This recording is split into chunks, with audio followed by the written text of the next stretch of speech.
Hello students, welcome again to this class. This is the third part of our chapter number 1, that is matter in our surroundings. ठीक है, so previous classes में हमने क्या क्या पढ़ लिया है, let's revise once. सबसे पहले तो हमने matter की definition अच्छे से जानते हैं हम लोग, right? हमने classification of matter देखा है.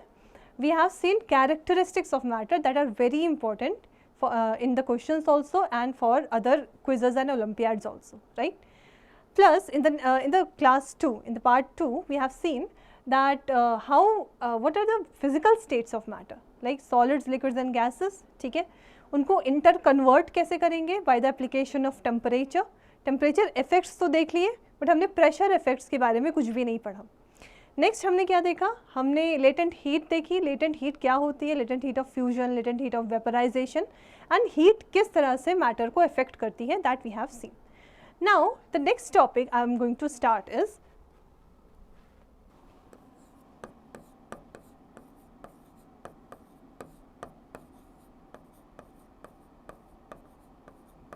Effect of pressure. देखो प्रेशर पे क्या, प्रेशर लगाने से क्या होता है ना कि जितने भी मॉलिक्यूल्स हैं वो एक दूसरे के पास आते हैं, इंटरमॉलिकुलर स्पेसेस कम होती हैं. प्रेशर कहाँ लग सकता है? In gases only. Why? Because gases are highly compressible. So effect of pressure on gases. ठीक है, gases on application of pressure can form solid or liquid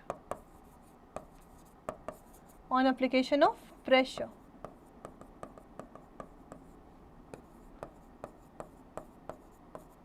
अब ऐसे कैसे पता चलेगा कि कौन सी गैस लिक्विड बन रही है और कौन सी solid? It depends on properties of solids and liquids and gases. कुछ सॉलिड्स सब्लिमेशन कर सकते हैं, कुछ लिक्विड्स कुछ सॉलिड सब्लिमेशन करते हैं, कुछ सॉलिड्स पहले लिक्विड्स में कन्वर्ट होते हैं एंड देन गैसेस में कन्वर्ट होते हैं. So it depends on sublimation process है या evaporation. Gases will be turning to solid if sublimation was applicable to solids. That means solids जो थे वो sublimable थे. लिक्विड में if gases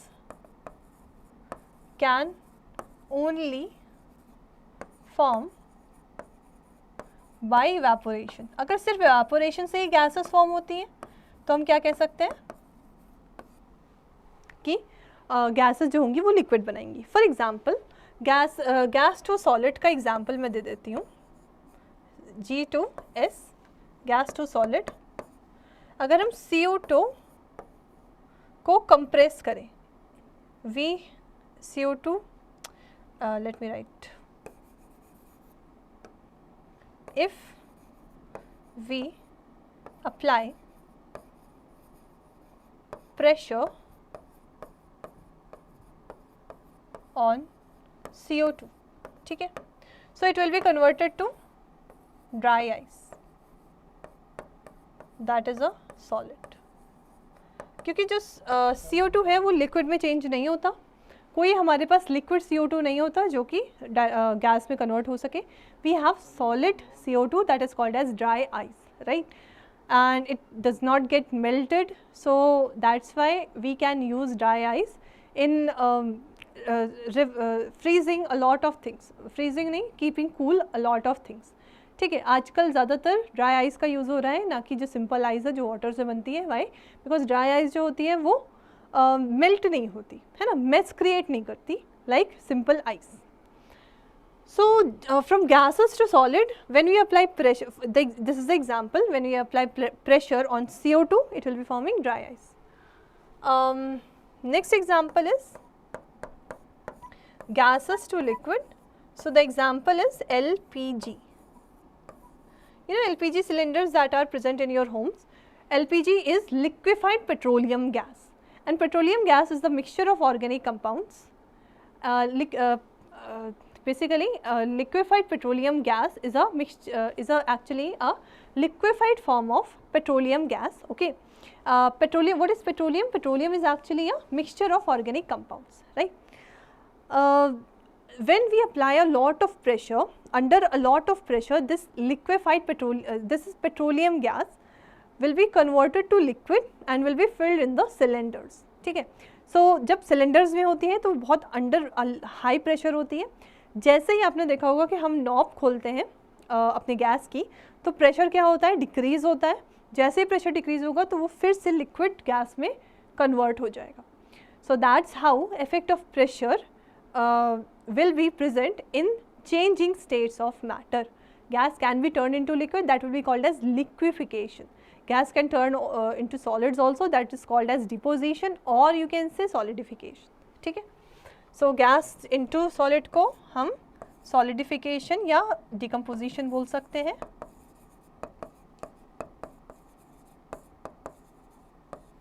Gas to liquid को हम क्या बोल सकते हैं, liquefaction, like I told you.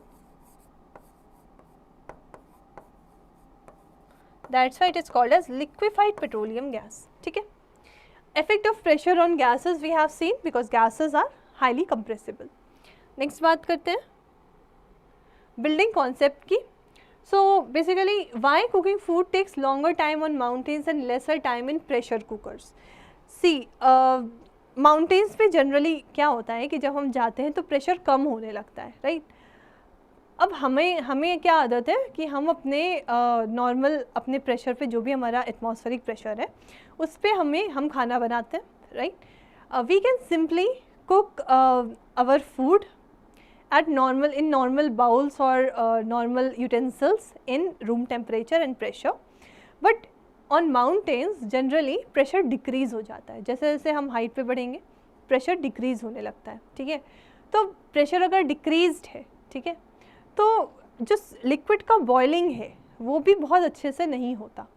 That's why we have to apply external pressure by pressure cookers. देखो क्या होता है ना, बॉइलिंग पॉइंट की एक और डेफिनेशन है, that is temperature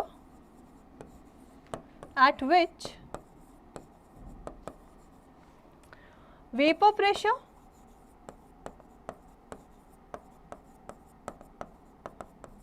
of liquid becomes equal to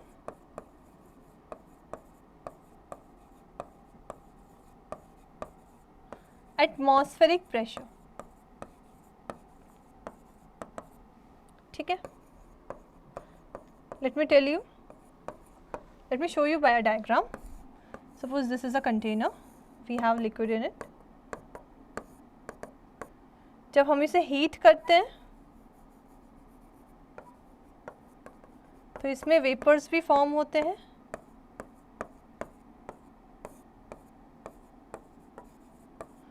ये वेपर्स क्या करते हैं, इंटरनल प्रेशर लगाते हैं, ऐसे ऐसे इंटरनल प्रेशर.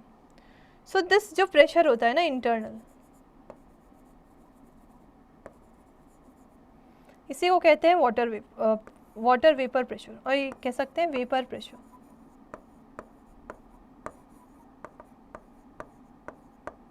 ठीक है, जो प्रेशर बाहर से लग रहा है that will be considered as atmospheric pressure, क्योंकि ये जो प्रेशर है वो कौन लगा रहा है, एटमॉस्फेयर. ठीक है, अब जब ये वेपर प्रेशर और एटमॉस्फेरिक प्रेशर इक्वल हो जाते हैं तो हम कहते हैं बॉइलिंग पॉइंट रीच हो चुका है. कुकिंग करने के लिए बॉइलिंग पॉइंट तक रीच करना बहुत ज़रूरी है. वाई? क्योंकि जब बॉयल होगा वाटर तभी तो हमारे वेजिटेबल्स भी बॉयल होंगी. अब देखो जब हम माउंटेन्स में जाते हैं, ऑन माउंटेन्स pressure decreases. कौन सा प्रेशर, एक्सटर्नल प्रेशर. तो जब एक्सटर्नल प्रेशर डिक्रीज हो जाता है तो मतलब हमारे वाटर वेपर का भी प्रेशर डिक्रीज अगर कम भी होगा तो चलेगा. ठीक है, क्या होता है कि हम जब हीट करना स्टार्ट करते हैं तो हमारा जो वाटर है वो वाटर वेपर्स फॉर्म करना स्टार्ट करता है, लेकिन कुछ देर बाद ही वाटर बॉयल होना स्टार्ट हो जाता है. वाटर बॉयल होना स्टार्ट क्यों होता है, क्योंकि बहुत ही जल्दी वेपर प्रेशर जो है वो एटमॉस्फेरिक प्रेशर के बराबर हो जाता है. But we don't want our water to start like to start boil at lesser temperature. Why? क्योंकि अगर लेस टेम्परेचर पे हम बॉयल करते हैं तो हमारी जो वेजिटेबल्स हैं वो कुक नहीं हो पाती। ठीक है, अब क्या करें, हमारे एक्सटर्नल प्रेशर तो कम हो गया, माउंटेन्स पे एक्सटर्नल प्रेशर कम है, so what we have to do, we have to apply some pressure from our own, that's why we use cooker pressures. ठीक है, कुकर प्रेशर का काम क्या होता है, एक्सटर्नल प्रेशर को थोड़ा अप्लाई करना। जब वो अप्लाई करते हैं प्रेशर को, सो बेसिकली क्या होता है कि हमारा इंटरनल प्रेशर अब क्या होगा, अभी ज़्यादा हीट देनी पड़ेगी, हमारा वेपर प्रेशर और एटमॉस्फेरिक प्रेशर को इक्वल होने के लिए थोड़ा टाइम लगेगा, उतने टाइम में हमारी वेजिटेबल्स कुक हो जाएंगी। ठीक है, इट्स सिंपली ऐसे समझो कि कम प्रेशर लगाएंगे अगर बाहर से तो हमारी वेजिटेबल्स कुक नहीं हो पाएंगी, क्योंकि उनको टाइम ही नहीं मिलेगा कुक होने का, क्योंकि बॉइलिंग बहुत जल्दी हो जाएगी। अगर बॉइलिंग हो गई तो वाटर वेपर बन के चला गया। ठीक है, that's why we use cooker pressure. पहली बात तो वो ओपन नहीं रहता, क्लोज रहता है, प्लस हाई प्रेशर लगा हुआ होता है, तो हमारी सब्जियों को कुक होने के लिए टाइम मिल जाता है। ठीक है, बिकॉज वाटर वेपर्स को उस लेवल का प्रेशर बनाने के लिए थोड़ा टाइम लग जाता है लिक्विड को इवेपोरेट करने में। So that is the building concept of cooking food in mountains by cooker pressure. ठीक है, नेक्स्ट बात करते हैं, सब्लिमेशन की बात करते हैं। तो सब्लिमेशन क्या होता है, see sublimation happens when temperature of solids increase. ठीक है, okay, see, when temperature of solids increase, it will be called as sublimation. In sublimation, solids will directly change into gases without conversion of or without conversion in liquids. Liquid में convert हुए बिना solid directly gases में convert हो जाता है। Okay, so basically example आपने देखा होगा आपके घर में, मैंने एग्जाम्पल दिया भी है, ओडोनिल का दिया था, naphthalene is one of the example, naphthalene balls.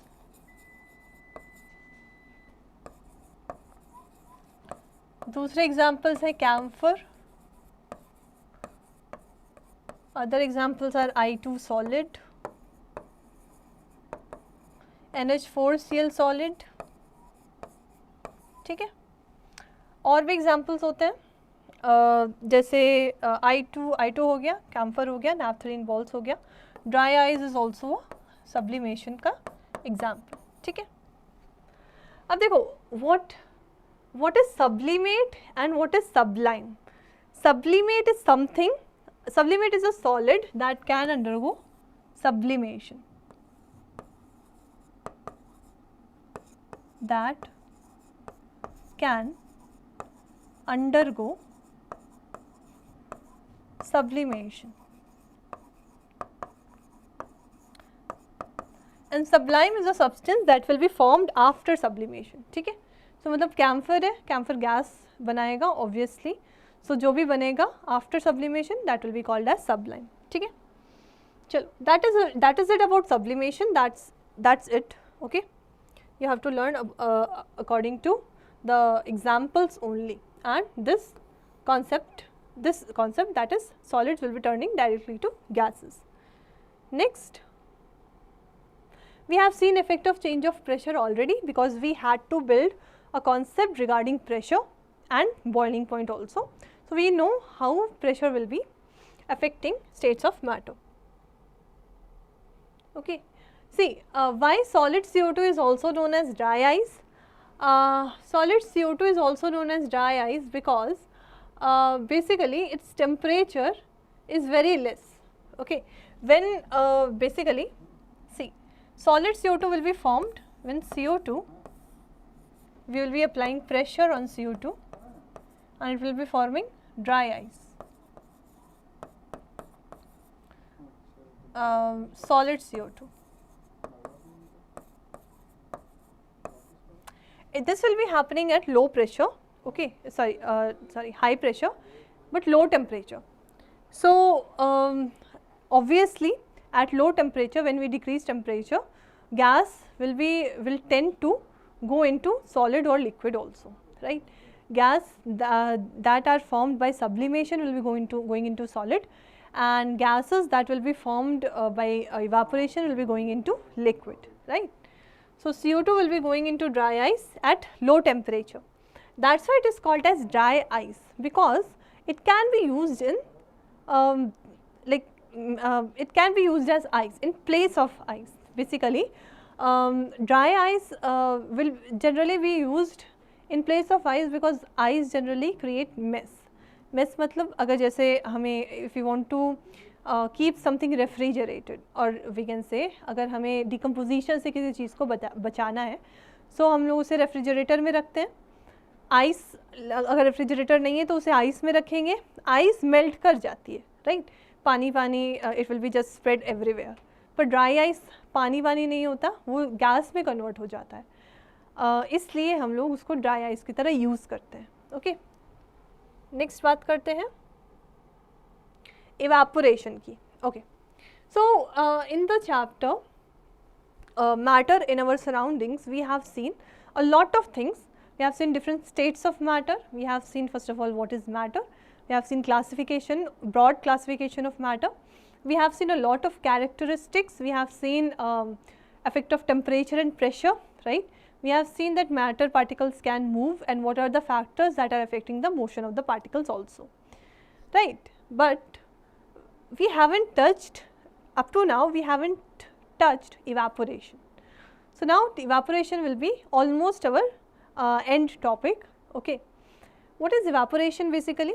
See, देखा होगा कि generally अगर हम heat नहीं भी करते, अगर water के किसी glass of water को ऐसे ही room temperature पे छोड़ दो, तो after one day, the whole day or 2 days evaporate हो जाएगा, मतलब वो water vapors बन के गायब हो जाएगा, it will get disappear. So इसका मतलब ये नहीं है कि कोई बाहर से आके आपका glass of water मतलब पानी उसमें से पी के चला गया, ऐसा नहीं है. इट मीन्स कि जो लिक्विड है वो अपने आप ही इवेपोरेट हो गया. We haven't provided any heat, the heat is already given by environment, क्योंकि टेम्परेचर तो है ही एनवायरनमेंट में, प्रेशर भी है, एटमॉस्फेरिक प्रेशर. ठीक है, so evaporation process is nothing but changing liquid to gas without giving any heat. ठीक है, हम कोई हीट नहीं देंगे, it will be happening on its own. So this is actually spontaneous. Example हम देख सकते हैं कि wet clothes get dried on their own. ठीक है,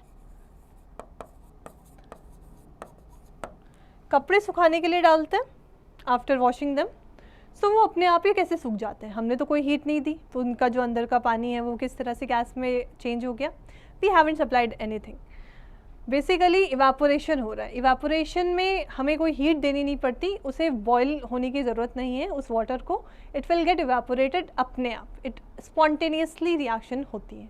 ठीक है, that is what we called as evaporation, right? Will be seeing next slides. See, what is the difference between evaporation and boiling? That's the very basic question. कि evaporation हो रहा है, समझ में आ रहा है, water vapors बन रहा है, boiling में भी तो water vapors बनता है, difference क्या है? ठीक है, so इस तरह से हम लोग बता सकते हैं, ऐसे लिख सकते हैं अपने notes में कि evaporation and boiling. ठीक है, first point would be it happens at all temperatures. ठीक है, ज़रूरी नहीं है कि एक पर्टिकुलर टेम्परेचर तक पहुंचा जाए फिर ही वाटर वेपर्स बनना फॉर्म होंगे. It will be happening at all temperatures. छोटे से आगे बड़े मतलब हाई टेम्परेचर तक जाते जाते इट विल बी हैपनिंग, भले ही स्लो हो पर it will be happening. Boiling, it will only happen after boiling point. ठीक है, ठीक. Second, it is a surface phenomenon.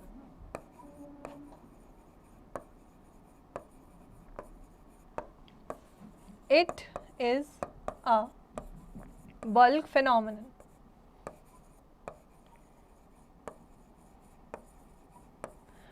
अब बल्क फिनोमिनन और सरफेस फिनोमिनन का अंतर क्या है, ठीक है, देखते हैं. बीकर है, वाटर है.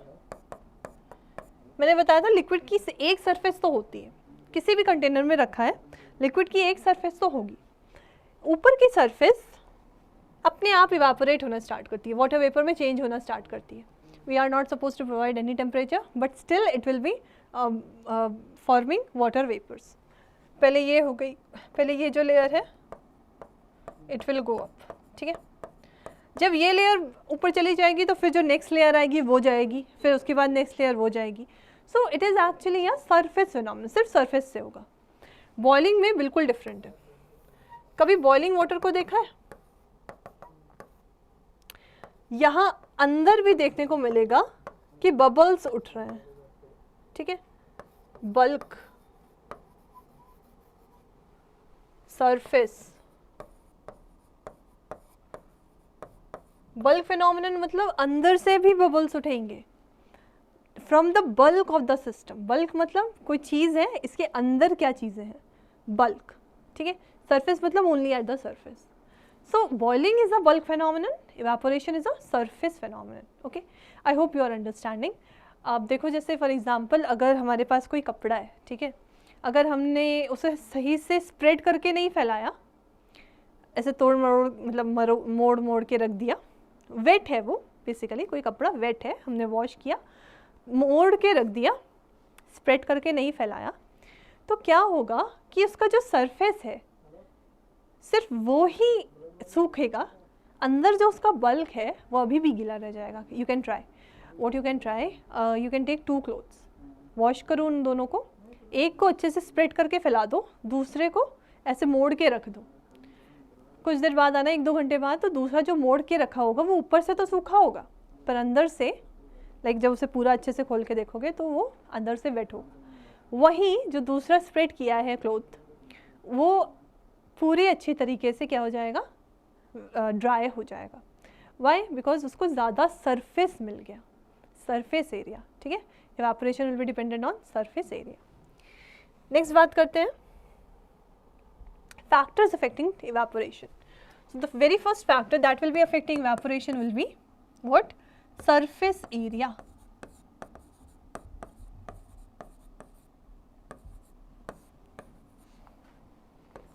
More surface area,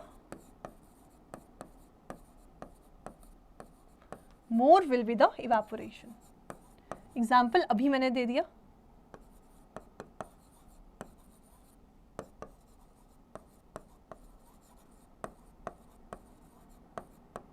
right?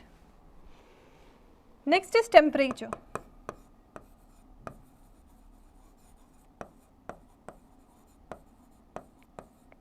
ठीक है, तो टेम्परेचर अगर हम ज़्यादा बढ़ा दें, ऑब्वियसली ना, अगर समर्स होती हैं तो ज़्यादा टेम्परेचर होता है, राइट, 40 डिग्री सेल्सियस तक जाता है, 48 तक जाता है, तो हमारे कपड़े जल्दी सूखते हैं 1 घंटे में.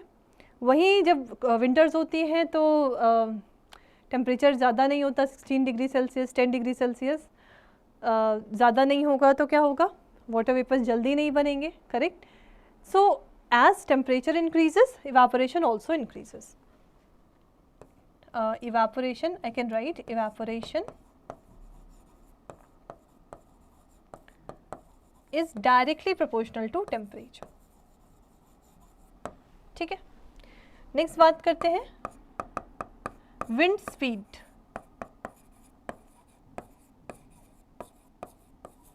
कभी देखा है जब बहुत तेज हवा चल रही हो, टेम्परेचर जैसा भी हो, मान लो हमने 2 केसेस ले लिए, दोनों में एक केस में हवा नहीं चल रही, दूसरे केस में विंड स्पीड काफ़ी तेज़ है. विंड स्पीड की वजह से मॉलिक्यूल्स जो होते हैं, they are also particles only, wind speed की वजह से वो मूवमेंट ज़्यादा करना स्टार्ट करते हैं. वो क्या करते हैं, वेट मॉलिक्यूल्स जाके ड्राई हो जाते हैं. वो अपने वेट मॉलिक्यूल्स जाके मतलब क्या हो जाते हैं बेसिकली, वो they will go in the they will go with the wind speed. ठीक है, विंड स्पीड क्या करेगी, इवापोरेशन को बढ़ा देगी.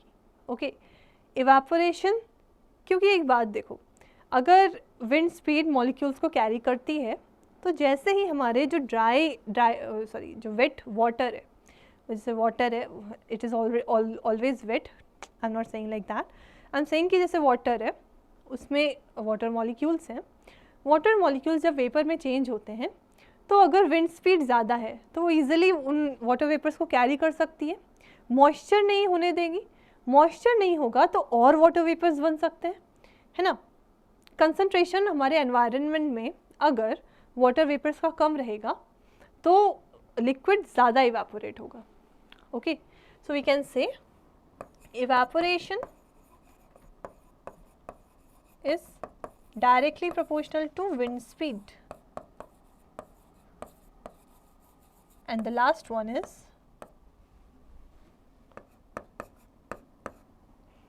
humidity. ह्यूमिडिटी और विंड स्पीड ना थोड़े से मतलब मिले जुले हैं. फॉर एग्जांपल ह्यूमिडिटी क्या होती है, जब हमारे एनवायरनमेंट में बहुत ज़्यादा मॉइस्चर होता है और हमें इजीली बहुत ज़्यादा स्वेट आता है, सो दैट इज़ ह्यूमिडिटी. तो क्या होता है, सपोज बीकर है, उसमें वाटर है, अगर हमारे एनवायरनमेंट में बहुत ज़्यादा ह्यूमिडिटी है, ऑलरेडी बहुत सारे वाटर वेपर्स हैं, सो हमारा जो लिक्विड है वो कम इवापोरेट होता है. क्यों?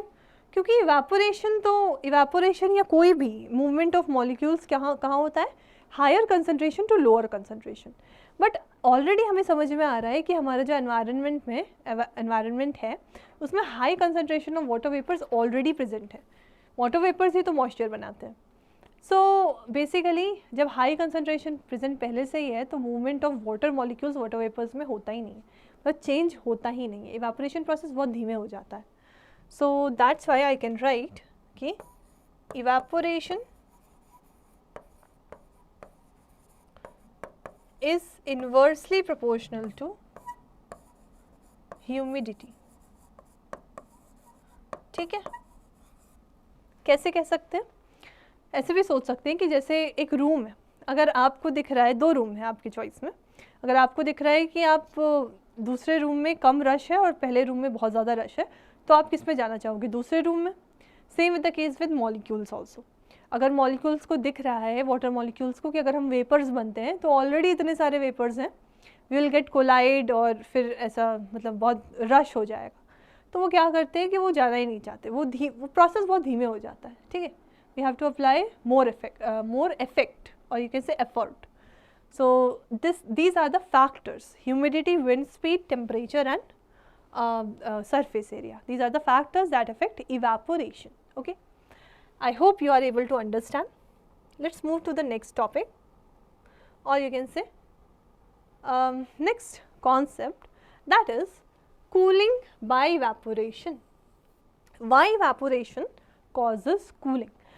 You might have seen that after evaporation, you know, like again the same wet clothes जब उनका water evaporate हो जाता है और वो dry हो जाते हैं, तो when we will be touching them, they are actually cold. ठीक है, वो ठंडे हैं. Why evaporation is causing cooling? So let's see this concept with the diagram. Suppose this is a surface of liquid.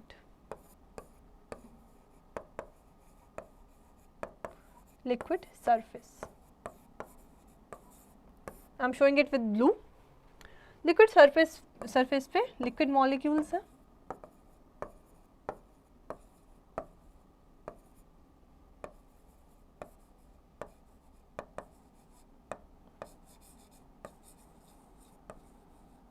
Liquid molecules.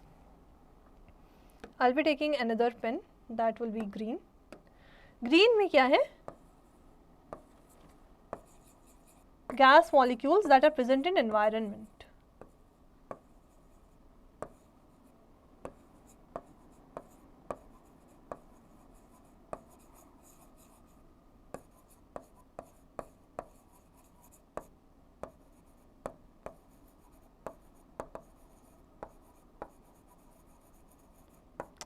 क्या होता है कि जैसे कोई भी मॉलिक्यूल है, ठीक है, या कोई उसे मूव करने के लिए कुछ ना कुछ एनर्जी चाहिए, या तो वो किसी की या तो वो कहीं ना कहीं से हीट एनर्जी प्रोवाइड मतलब ले लेगा, या तो हम उसे हीट एनर्जी प्रोवाइड कराएंगे, या तो वो किसी और मॉलिक्यूल की काइनेटिक एनर्जी ले लेगा और फिर वो मूव करना स्टार्ट करेगा।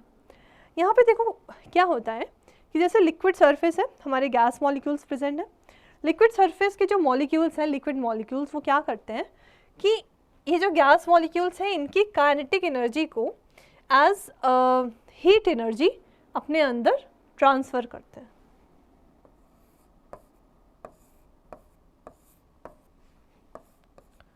Heat energy from outer molecules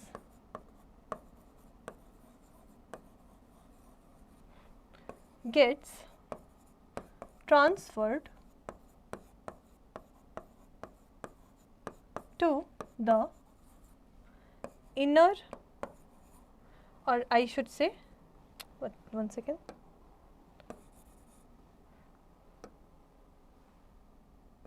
gets transferred to the liquid molecules। ठीक है, ये हीट एनर्जी क्या करती है, जब टेम्परेचर प्रोवाइड होगा, थोड़ा बहुत टेम्परेचर ही हो, हीट एनर्जी हो, तो क्या होता है कि जो ये लिक्विड मॉलिक्यूल्स हैं ये क्या थोड़ा मूवमेंट करना चाहेंगे। ऑब्वियसली लिक्विड मॉलिक्यूल्स का ज़्यादा मूवमेंट नहीं होता, स्पेसेस कम होती हैं, इसी वजह से हम उसको लिक्विड कहते हैं। अगर उनमें ज़्यादा मूवमेंट होने लगे और स्पेसेस ज़्यादा बढ़ जाए तो उसे हम गैस कहने लगेंगे। यही होता है जब लिक्विड वाटर वेपर्स में कन्वर्ट होता है, मतलब वाटर वेपर्स में कन्वर्ट होता है। ठीक है, तो जब ये जो आउटर गैस मॉलिक्यूल्स हैं ये अपनी heat energy this liquid molecules को देते हैं, ठीक है, तो क्या होता है कि लिक्विड मॉलिक्यूल्स के अंदर एनर्जी आती है। अब वो क्या करेंगे कि वो वेपर बनना चाहेंगे, वो मूवमेंट करना स्टार्ट करते हैं, उनकी इंटरमॉलिक्यूलर स्पेसेस बढ़ जाती हैं। स्पेसेस बढ़ गई तो ऑलरेडी वो वाटर वेपर बन जाएंगे। ठीक है, this is how evaporation takes place basically. But cooling क्यों हो रही है? जस्ट थिंक, इनकी जो हीट एनर्जी थी वो मॉलिक्यूल्स ने ली और हीट एनर्जी को काइनेटिक एनर्जी में चेंज किया, तो हीट एनर्जी तो काइनेटिक एनर्जी में चली गई। अब कहीं से आप अगर हीट एनर्जी को खींच लोगे तो वो कूल तो हो जाएगा ना, वो जो एनवायरनमेंट है वो कूल हो जाएगा। बेसिकली हीट एनर्जी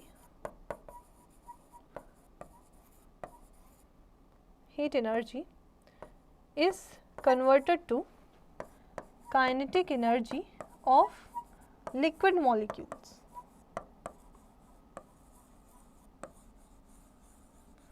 तो जब heat energy of gas molecules को kinetic energy of liquid molecules में कन्वर्ट कर दिया तो ऑब्वियसली कूलिंग इफेक्ट शो होता है, और you can say cooling effect feel होता है। That is the whole reason why evaporation causes cooling. Okay, like it will be the molecules of liquid will be taking energy from outside, right? That's why cooling environment occurs.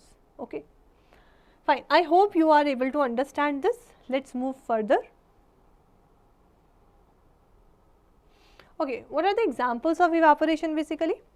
So let's see, first one, that we should wear cotton clothes in hot summers days to keep cool and comfortable. Why? Right? Basically, you know, cotton is a natural fiber. So cotton can easily absorb sweat. In summer times, there is you will be having a lot of sweat because of humidity in environment. ठीक है, so humidity की वजह से जब बहुत ज़्यादा sweat आएगा, cotton की प्रॉपर्टी होती है कॉटन क्लोथ्स की कि वो क्या करते हैं, स्वेट को एब्जॉर्ब करते हैं।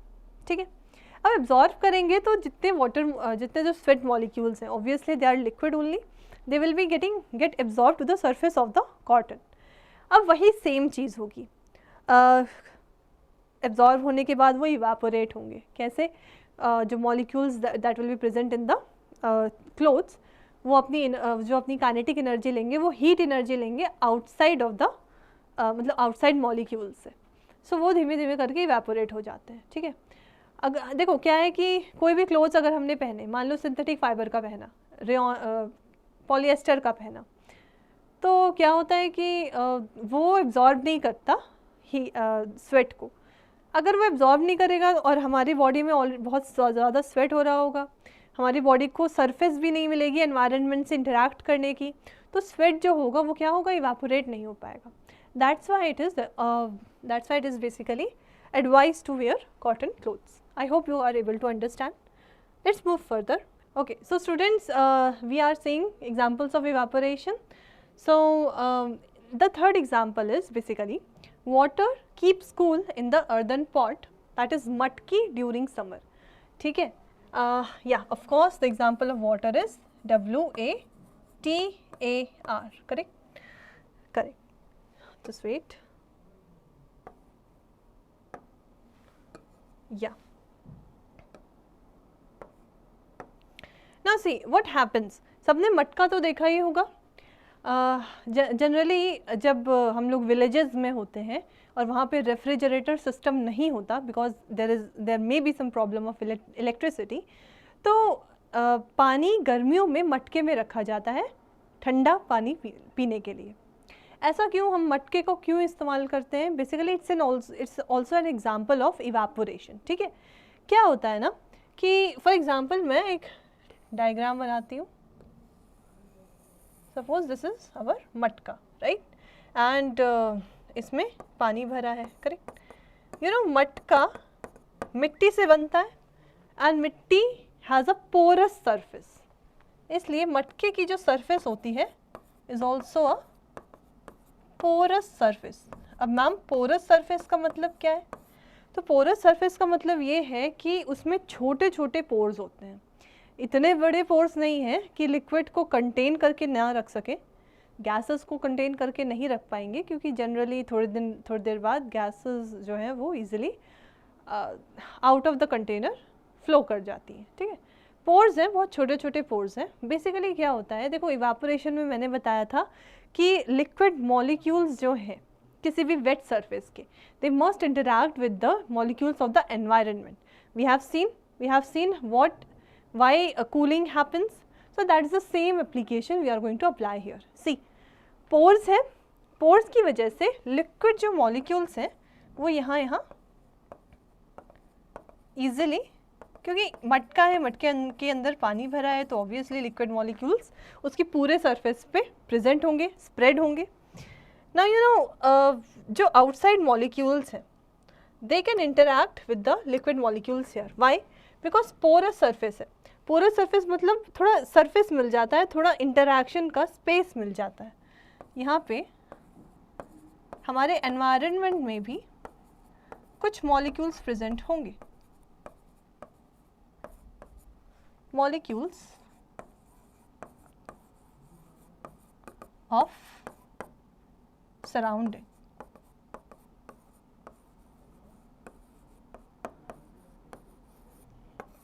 सराउंडिंग में कुछ मॉलिक्यूल्स प्रेजेंट हैं। अब पानी का काम क्या बेसिकली क्या होता है, हमें पता है कि इवेपोरेशन कॉज कूलिंग। सो ये जो पानी, ये जो water droplets, they will be interacting with gas molecules और molecules that are present in our environment. क्या होता है कि वहाँ से मॉलिक्यूल से वो हीट एनर्जी एब्जॉर्ब करते हैं, they will slowly going into evaporation and they will be making the surface cooler. Okay, obviously ये इवेपोरेशन का एक एप्लीकेशन है, cooling is an application of evaporation. That's why in summers we keep water in matki so that we can drink cool water. That's it only because of the surface of the मटकी, because it is a porous surface. Molecules जो liquid के हैं वो बाहर के molecules जो gas molecules बाहर present है उनसे interact कर सकते हैं, that's why. ठीक है, I hope it is clear. Now examples of evaporation is already done. We have seen a lot of examples. कुछ और examples let me tell you. For example, जैसे you might have seen nail polish remover, जिसको हम acetone भी बोलते हैं, ठीक है। नेल पॉलिश रिमूवर और acetone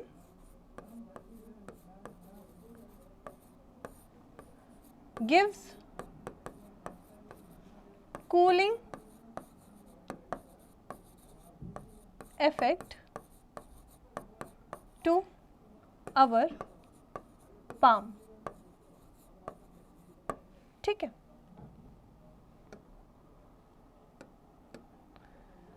acetone gives cooling effect to our palm. Why? As soon as it will be put on the surface of our palm. तो ऐसा क्या होता है, ऐसा क्यों होता है? बेसिकली सैनिटाइज़र भी आपने देखा होगा कि हमें कूलिंग इफेक्ट प्रोवाइड करता है. वाई? तो क्या होता है कि एसीटोन जो है उसका जो बॉइलिंग पॉइंट है वो 56 डिग्री सेल्सियस है. अब अगर बॉइलिंग पॉइंट कम है तो ऑब्वियसली इवेपोरेशन भी जल्दी हो जाएगा, ऑब्वियसली, क्योंकि वाटर वेपर्स में इजीली फॉर्म हो सकता है. बॉइलिंग पॉइंट कम है, बॉइलिंग इवेपोरेशन हमेशा बॉइलिंग पॉइंट से कम टेम्परेचर में होता है, तो इवेपोरेशन भी इजीली हो सकता है. Boiling point is 56 degree Celsius. Now जैसे ही हमारा जो सरफेस है पाम का, उसमें भी कुछ ना कुछ हीट एनर्जी प्रेजेंट होती है, वहाँ पे भी कुछ मॉलिक्यूल्स हैं. जैसे ही हम एसीटोन को अपने पाम पे डालते हैं, वो जो मॉलिक्यूल्स ऑफ एसीटोन हैं that are liquid right now will be taking the energy from our palm. हमारे पाम से हीट एनर्जी लेते हैं, वो उनके अंदर वो एनर्जी काइनेटिक एनर्जी में कन्वर्ट हो जाती है. Then after that their intermolecular spaces increases, they move random in direction and that heat energy also changes the state of liquid to gas. तो एसीटोन तो इवेपोरेट हो गया, पर हमारे पाम से उसने क्या किया, हीट एनर्जी को एब्जॉर्ब किया था. एब्जॉर्ब करते हैं, कहीं से भी हम हीट एनर्जी ले लें तो ऑब्वियसली हीट वहाँ से ले ली, कूल हो जाएगा सरफेस. दैट्स वाई हमें पाम पे कूल या कूलिंग इफेक्ट फील होता है, right? So that's the reason. We have seen one more example that acetone gives cooling effect over palm. Let's see some next topics. Basically evaporation topic is completed. I hope you are able to understand. There is a homework. Homework is that you are supposed to find out more examples from your surroundings of evaporation and how evaporation causes cooling. ठीक है?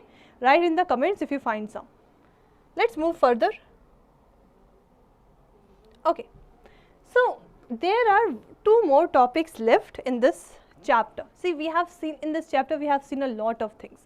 We have seen, first of all, what is matter, classification of matter, states of matter, how states of matter can change, can be converted into each other. We have seen different effects of temperature, effects of pressure on states of matter. We have seen different terms, different definitions. We have seen evaporation also, right? That is different from boiling. We have seen differences between boiling and evaporation also. But we are forgetting something actually. I told you कि matter के 3 states हैं, ठीक है? लेकिन क्या हुआ कि matter के 4th and 5th state का भी formation हुआ था, right?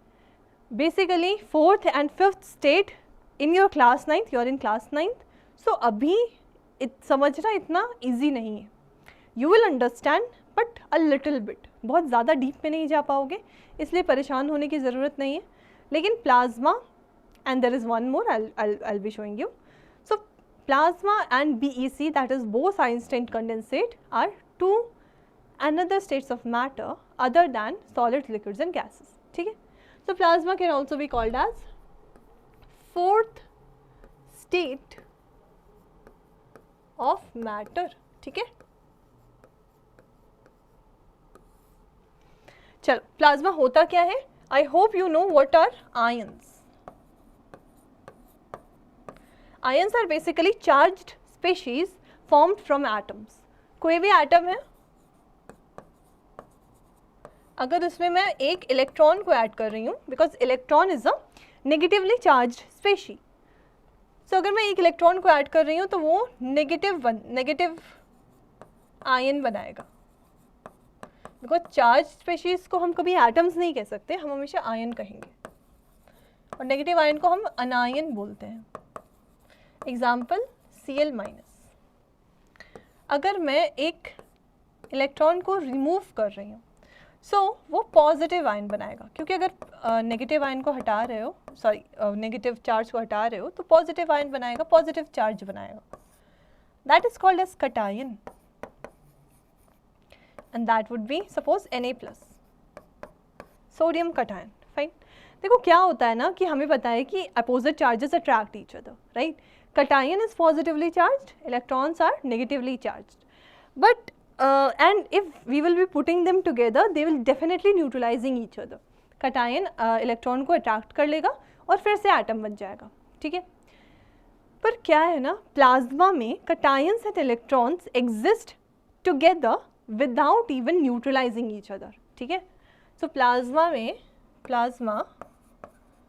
क्या होता है, cations and electrons exist together without even neutralizing each other.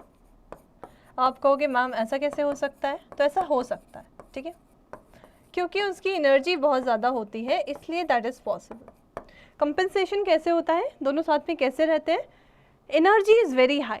So plasma is actually highly energetic state of matter. It is highest in energy.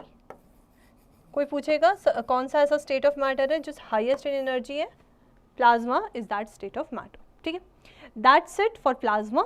You are not suppose to go further, but that's it for plasma.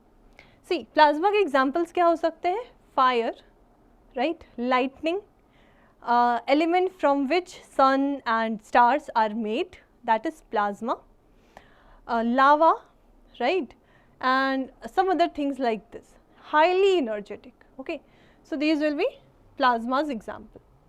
Now this was the fourth state of matter.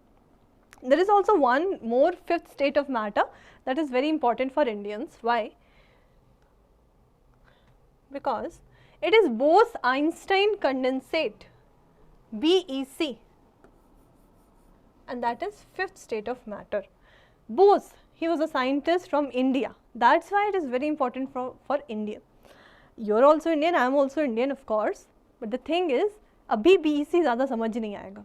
ठीक है, ये ऐसा state of matter है जो higher studies के बाद समझ में आता है. There will be molecule, there will be a lot of things that are present in atoms. Nuclear energy, nucleus, ठीक है, nuclear forces of attraction, repulsion. So जब वो सारी चीज़ें आप मैथमेटिक्स के टर्म में पढ़ोगे तब BEC समझ में आता है. लेकिन I would like to tell you some things, very basic things, कि देखो बोस-आइंस्टाइन कंडेंसेट ना ऐसा स्टेट ऑफ मैटर है, पहला पॉइंट, जिसकी लोवेस्ट एनर्जी है, लोवेस्ट एनर्जी स्टेट. कोई पूछे मैटर, स्टेट्स ऑफ मैटर में सबसे ज़्यादा कम एनर्जी किसकी है, तो वो सॉलिड नहीं है, वो क्या है, BEC. ठीक है, नेक्स्ट बात करते हैं कि BEC will form only at -273.15 degree Celsius और 0 केल्विन. मैंने बताया था कि केल्विन और डिग्री सेल्सियस को आपस में चेंज कैसे करते हैं, these are the units of temperature. ठीक है, सो ये सिर्फ -273.15 डिग्री सेल्सियस पे होगा या 0 केल्विन पे. 0 केल्विन पे कहा जाता है कि जितना भी मोशन है, motion of any molecules get stopped, get vanished. ठीक है, सो इस BEC पे एट दिस टेम्परेचर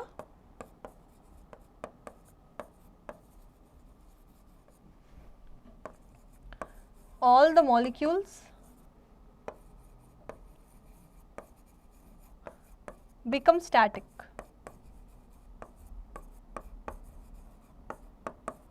ठीक है, next can be formed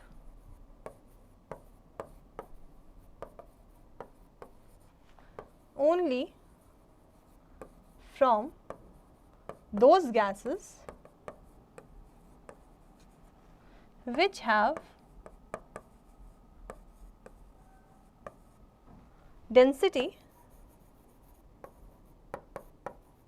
as 1/1000 of density of air.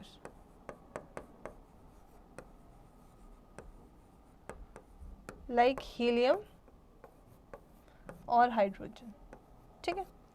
So basically ऐसी गैसेस है ना जिनकी डेंसिटी जो होती है, डेंसिटी पता है क्या, mass per unit volume, I already told you, जिनकी डेंसिटी जो होती है वो एयर की density, because air is a mixture of gases, है ना। अगर हम उस मिक्सचर को किसी एक ऐसी गैस से कंपेयर करें जिसकी डेंसिटी एयर की डेंसिटी से 1/1000 टाइम है, बहुत कम, बहुत ही ज़्यादा लाइट, तो कह सकते हैं कि वो गैस BEC बना सकती है, वो आइंस्टाइन कंडेंसेट, ठीक है। इसकी जो एप्लीकेशन होती है वो हम सुपर कंप्यूटर्स में देखते हैं। बाकी जितने सुपर फ्लूइड्स होते हैं, सुपर गैसेस होती हैं, जैसे basically helium is a super fluid, है ना, एक टेम्परेचर पे जाके वो सुपर फ्लूइड बनता है, डिफरेंट ही कैरेक्टरिस्टिक शो करता है। जैसे बीकर है तो हीलियम ग्रेविटेशनल फोर्स से नीचे फ्लो नहीं करेगा, वो ऊपर फ्लो करेगा, it's something ordinary, isn't it. So ये सारी चीज़ें देखने को मिलती हैं बोस आइंस्टाइन कंडेंसेट से, है ना, सुपर फ्लूइड्स देखने को मिलते हैं।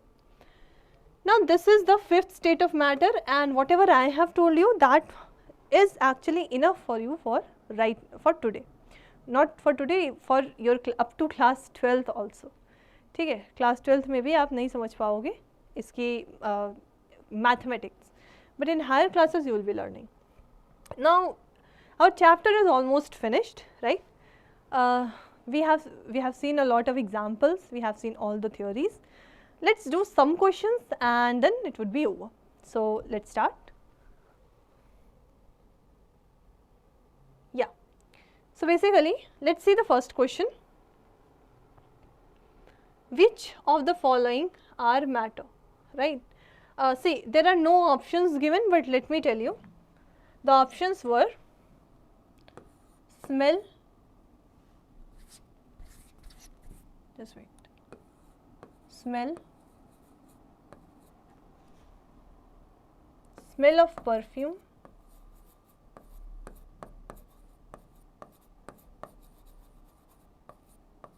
fine, air, love,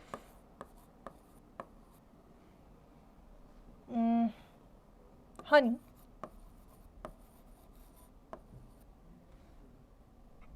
CO2, hate, ठीक है।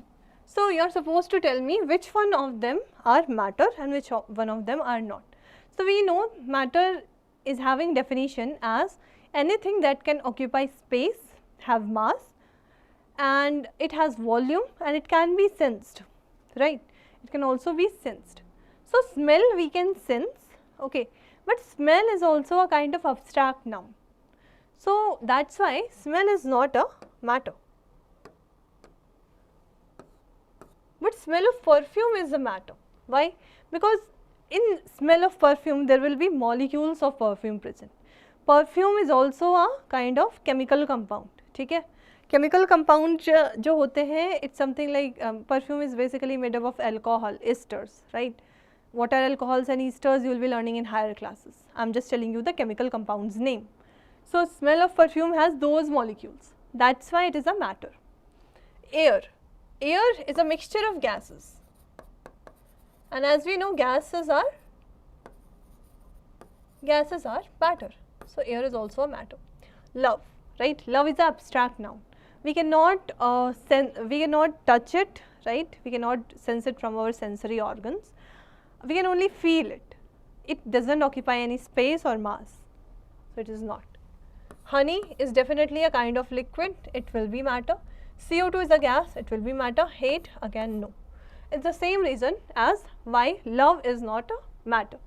Okay, so these are some kind of examples that will be given in your exams also, that may be given.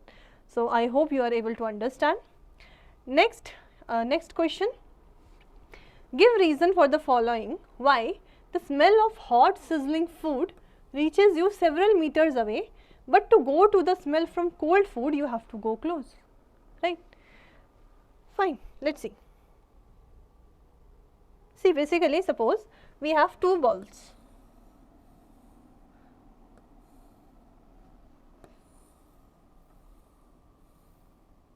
we have two balls, one has hot food, second has cold food. अब देखो मैंने बताया था effect of temperature gases पे कैसे होता है. जब हम गैसेस, सपोज कोई गैसेस हैं, gases generally do motion, high motion in high speed in random directions. So यहाँ पे जो इसकी हॉट फूड की जो स्मेल होगी और कोल्ड फूड की जो स्मेल होगी वो ऑब्वियसली गैसेस विल कैरी दो smells, right. Gas molecules carry करेंगे. हमें पता है कि जब टेम्परेचर बढ़ता है तो काइनेटिक एनर्जी ऑफ गैसेस और gases increases. As temperature increases, kinetic energy of gases increases. तो देखो जब काइनेटिक एनर्जी इंक्रीज है तो इसका मतलब क्या है, just think about it. Kinetic energy increase कर रही है तो मोशन इंक्रीज है, इंक्रीमेंट, मोशन में इंक्रीमेंट है, स्पीड में इंक्रीमेंट है. स्पीड ज़्यादा है तो डिफ्यूजन ज़्यादा है. If speed is more than diffusion is also faster because temperature is high here. These molecules of smell can move in random direction. But in cold food, the molecules, their motion is less because this kinetic energy is very less because it is cold. It does not have high temperature. That's why, that's the basic reason actually. That's the basic reason of the previous question. Why the smell of hot sizzling food can reach us several meters away, but for smelling cold food we have to go there. So basically you are unable to smell ice creams from a distance, but you can easily smell chow mein or momos, right? Your non-veg, your hot sizzling food. So that's the reason basically. Next, now these two questions are completed. Next, a diver is able to cut through water in a swimming pool. Which property of matter does this observation show? You know what is a diver? That's a person who loves diving. Diving matlab going into the sea, under the ocean or something like that. So देखो diver जो है वो easily water को cut कर सकता है in a swimming pool or ocean or lakes, anything. कौन सी property show हो रही है matter की? सी, अब डाइविंग समझ में नहीं आ रही है ना, तो ऐसे सोचो कि suppose you are present, I am here, I have a pool of water. मैं जैसे ही उसमें I will be moving in it, I will be able to swim. तो स्विम करते करते मैं अपने हाथों को हिलाती हूँ, करेक्ट, पैर भी हिलते हैं. I am able to cut the water. Actually it's not cutting, I am just going to, I can easily move my hand. क्यों होता है ऐसा? सी, इसका एग्जाम्पल पता है कैसे पता चलेगा, इसका रीज़न पता है कैसे पता चलेगा? इसका reason is something in comparison, based in comparison. So जैसे अगर हम सॉलिड्स की बात करते हैं, सॉलिड्स में इंटरमॉलिकुलर स्पेसेस बहुत कम होती हैं, पर लिक्विड की बात करते हैं तो इंटरमॉलिकुलर स्पेसेस मतलब कुछ हद तक सॉलिड से तो ज़्यादा होती है. गैसेस की बात करें तो intermolecular spaces are highest.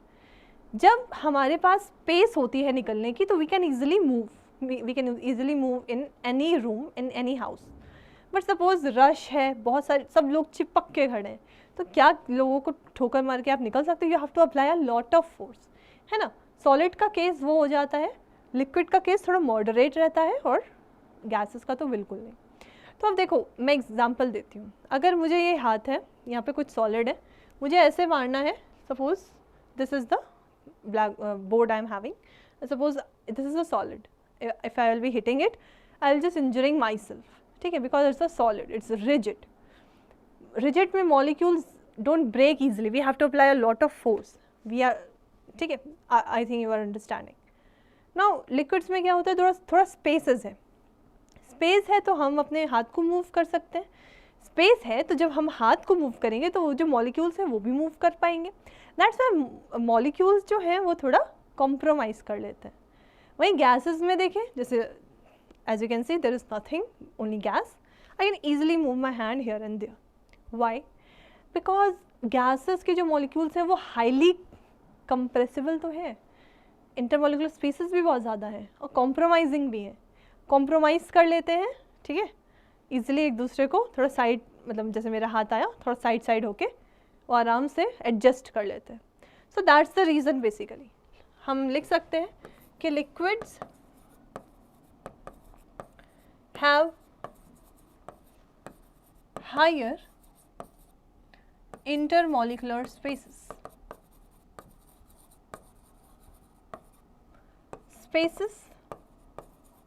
than what? Than solids. That's why a diver can easily cut through water, but not actually easily. See, water में भी move करने के लिए थोड़ा force तो लगता है. गैस में हम हाथ घुमा रहे हैं, हम चल रहे हैं, there is no force. Water में मूव करने के लिए we have to apply some force. ठीक है, so that way we can compare between liquids and solids. So I think this is also done. Next, fourth is, what are the characteristics of the particles of matter? I have already told you the characteristics of particles of matter. What are those? Matter is made up of molecules, right? Particles of matter have spaces between them, like I just told you about solids, liquids and gases. Particles of matter are very small, right? So we have done one activity in which we took KMnO4 crystals and water in a beaker. ठीक है, तो जब हम उसे dilution कर रहे थे बार बार तब भी हमें पिंक कलर दिख रहा था. Even though pink colour vanish हो रहा है पर फिर भी हमें दिख रहा है.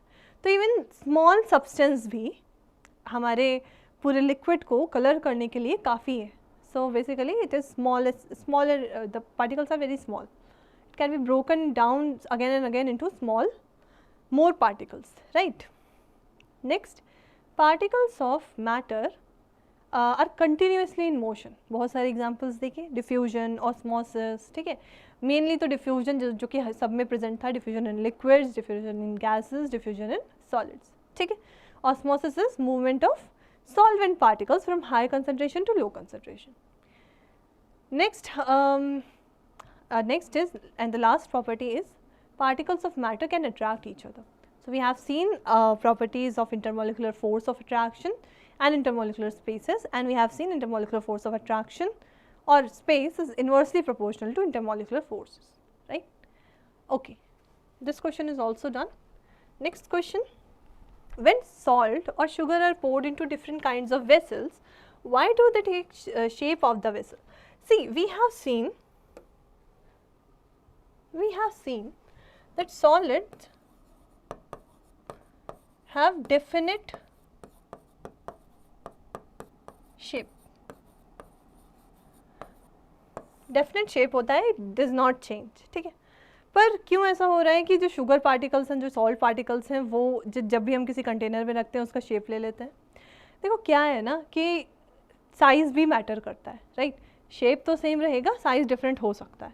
जैसे कोई भी क्रिस्टल है, तो मैंने बताया था कि क्रिस्टलाइन सॉलिड्स जो होते हैं उनको ब्रेक करते रहो, वो एक पर्टिकुलर पैटर्न पूरे सॉलिड में फॉर्म होता है. वो हमेशा रहेगा चाहे आप कितना भी ब्रेक, एक पॉइंट ऐसा रहेगा कि और वो सॉलिड ब्रेक ही नहीं होगा. That would be very small crystal. वैसे ही सॉल्ट और शुगर भी क्रिस्टल्स हैं, क्रिस्टलाइन सॉलिड्स हैं. उनका एक पर्टिकुलर पैटर्न प्रेजेंट है पूरे क्रिस्टल में, तो उसको ब्रेक करते रहो, वो छोटे छोटे पाउडरिश फॉर्म में बन जाएंगे. लेकिन वो क्रिस्टल को अब आप ब्रेक नहीं कर सकते. इट्स समथिंग लाइक कि बहुत स्मॉल हो जाएगा लेकिन क्रिस्टल का शेप मेंटेन रहेगा. डेफिनेट शेप है, डेफिनेट शेप ही रहेगा, लेकिन साइज़ स्मॉल हो जाएगा.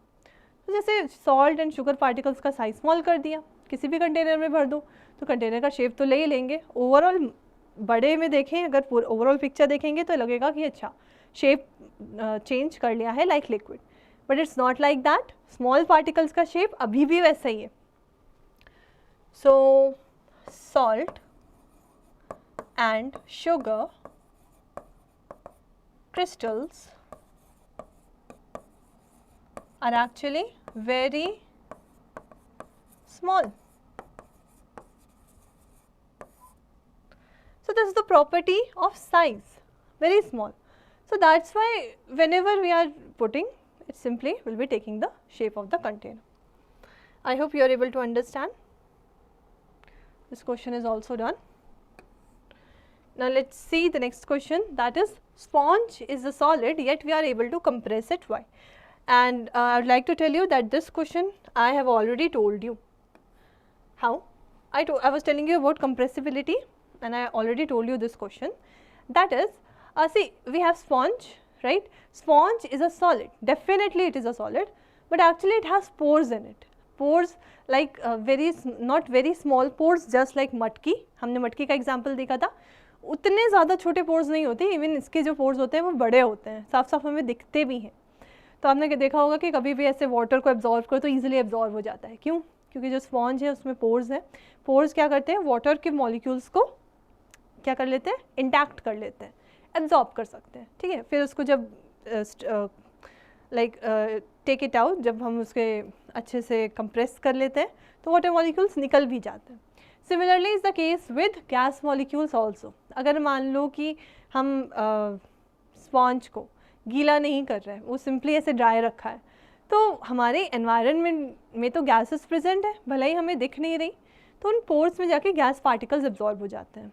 अब क्या होगा कि जब हम उसे कंप्रेस करेंगे तो एक्चुअली वो जो गैस पार्टिकल्स हैं वो निकलेंगे, इसलिए स्पॉन्ज क्या होता है, वो कंप्रेस हो सकता है.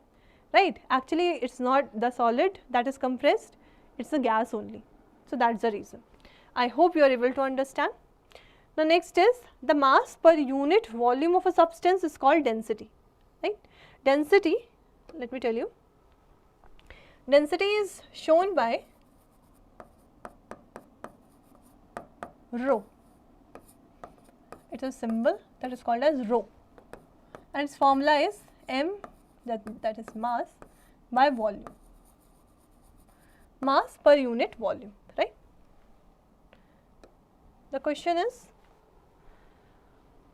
arrange the following in the order of increasing density. So we have to see ki which one has highest density, which one has lowest density. You should always know that solids will be having highest density than liquids than gases. So first of all, let's go towards solids. Solids are chalk, cotton and iron. You know, iron is a metal. Metals are very hard, having high melting points, so it will be very dense, right? After that, chalk. Chalk is brittle, but still it is rigid, more rigid than cotton. So in the solids, see, solids की ज़्यादा होती है than liquid than gases. So पहले तो हम लोग solids को ही cover करेंगे, इसलिए मैं यहाँ लिख सकती हूँ कि आयरन की सबसे ज़्यादा होगी, उसके बाद चॉक की, उसके बाद कॉटन की.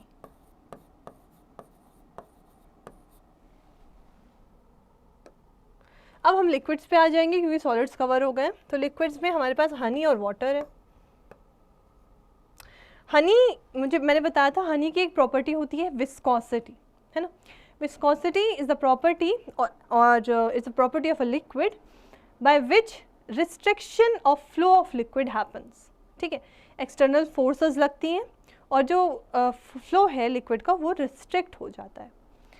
इसलिए हनी की जो इंटेंसिटी है वो ज़्यादा होती है क्योंकि पर यूनिट वॉल्यूम हनी में ज़्यादा पार्टिकल्स प्रेजेंट होते हैं than water, because water can flow, so molecules ठहरते नहीं हैं, पर हनी में they will just become almost static.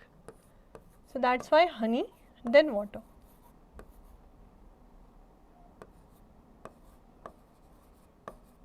अब हमारा लिक्विड भी कवर हो गया, बचा गैस. तो गैसेस में हमारे पास एयर है और एग्जॉस्ट फ्रॉम चिमनीज़ है. देखो, एग्जॉस्ट फ्रॉम चिमनी, एयर में तो हमारी मिक्सचर ऑफ गैसेस होती हैं, CO2, O2, H2, argon gas, like that, dust particles. But ये जो एग्जॉस्ट फ्रॉम चिमनीज़ है इनमें पोल्यूटेंट्स भी होते हैं, like SO2, SO3, because chimney से आ रहे हैं, इंडस्ट्रीज से आ रहे हैं. करेक्ट.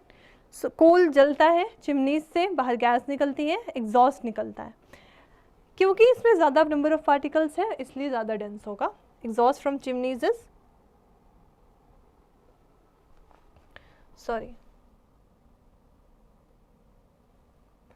एग्जॉस्ट फ्रॉम चिमनीज आएगा अब वाटर के बाद.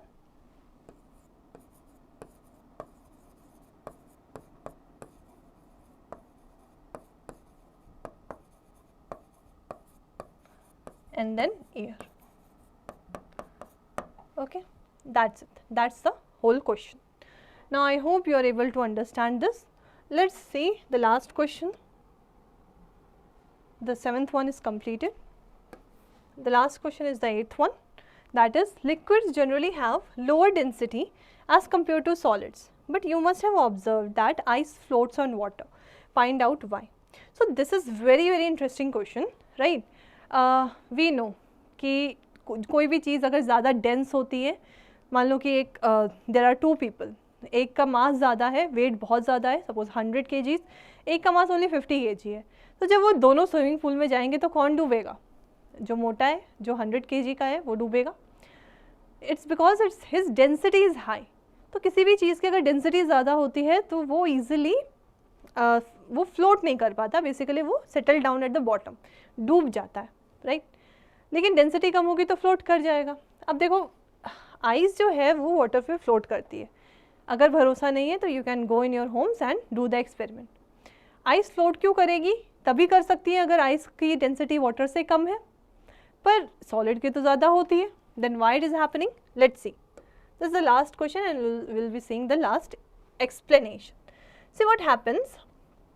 लिक्विड में मैं क्या करूँगी, 2 केसेस लूँगी और दोनों ही एक पर्टिकुलर 1 ml पे होंगे. डेंसिटी की बात हो रही है तो वॉल्यूम होना ज़रूरी है. I will be taking volume as constant, 1 ml only. Ice,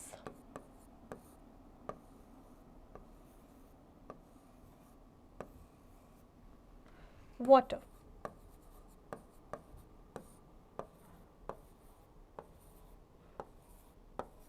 ठीक है.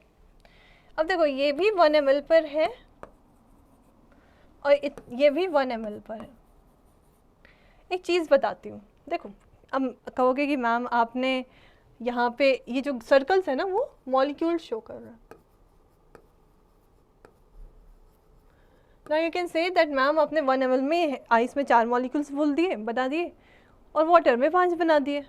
वैसे बनाना होता तो मैं भी बना सकता हूँ बहुत सारे डिफरेंट, और डेंसिटी उस हिसाब से बढ़ती या घटती जाएगी, because number of molecules will be directly proportional to, sorry, mass will be directly proportional to the number of molecules.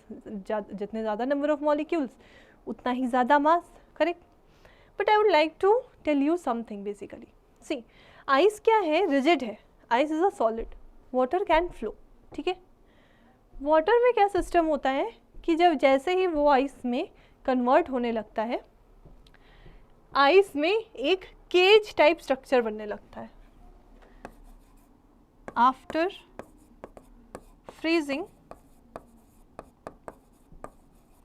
Of water, cage like structure forms in ice. ठीक है. Now what is cage like structure? Cavity formation और hole. ये molecules इस तरह से arrange होंगे कि एक केज टाइप का बनाएंगे कि अंदर एक स्पेस खाली छूट जाएगी. तो अब देखो जब स्पेस खाली छूट गई, यहाँ पे वाटर में देखा तो सारी स्पेसेस भरी रहेंगी वाटर मॉलिक्यूल से. यहाँ पे देखते हैं तो ये जो स्पेस है खाली वो किससे भर सकती है? तो गैस से, या तो खाली रह सकती है, वेकेंट रह सकती है. तो यहाँ पे जो नंबर ऑफ मॉलिक्यूल्स हैं वो क्या है?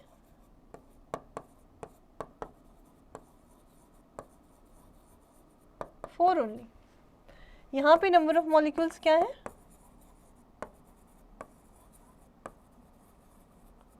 5. In 1 ml we have taken volume constant in 1 ml. So same volume पे वाटर में 5 मॉलिक्यूल्स हैं और आइस में 4 ही हैं. क्या समझ में आता है? जितने ज़्यादा नंबर ऑफ मॉलिक्यूल्स उतना ही ज़्यादा mass. Number of molecules ice में ज़्यादा है कि वाटर में ज़्यादा है. दैट्स वाई वाटर की डेंसिटी आइस से ज़्यादा है, because of formation of cage like structure. एक वेकेंट स्पेस फॉर्म होती है. ऐसे देखो, जैसे ये मेरे हाथ है, इन ऐसे में इस तरह का स्ट्रक्चर बनाओ. अब बीच में तो कुछ भी नहीं है, आसपास सारे मॉलिक्यूल्स प्रेजेंट हैं. मैं फिंगर्स ज़्यादा मॉलिक्यूल्स, मैं इस तरह का स्ट्रक्चर बना लूँ तो बीच में अगर कुछ नहीं है तो डेंसिटी कम हो जाएगी ना. That's the reason, that's the simple and that's the only reason of why ice has lesser density than water. Ice can flow on water, that's why. Okay. So, see, we have seen a lot of questions, we have seen a lot of examples. I hope you are able to do, now you are able to do all the questions by yourself also. Try and do it, try to convert different units of temperature, right. Try to explain latent heat of fusion and vaporization, and that is it for the chapter. Our chapter first is finished. Thank you.